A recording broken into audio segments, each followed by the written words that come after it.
துணியெல்லாம் துவைச்சி காய வச்சாச்சு. இன்றைக்கி மழை வரும் போல் இருக்குது. ஆனால் வெயில் இப்போ கொஞ்சம் சுள்ளுன்னு அடிச்சுட்டு தான் இருந்தது. தென்னை மரமெல்லாம் நல்லாவே தழைஞ்சி வருது. அந்த ஒரு மரம் தான் இதாகிடுச்சு. ஒரு மரம் இல்லை, நிறைய 7-8 மரம் போயிடுச்சு. அதெல்லாம் கட் பண்ணிட்டாங்க.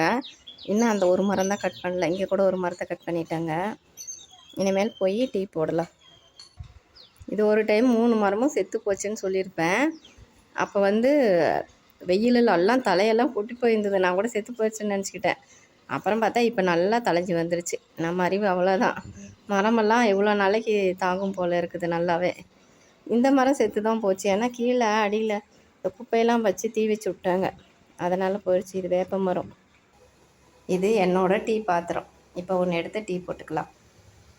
டீக்கு கலந்து வச்சாச்சு. இதில் 1 டம்ளர் வரும், போதும், அதிகமாக குடிக்க வேணாம். Tea ready. இனிமேல் வடிச்சுக்கலாம். Tea ready. இனிமேல் குடிக்கலாம்.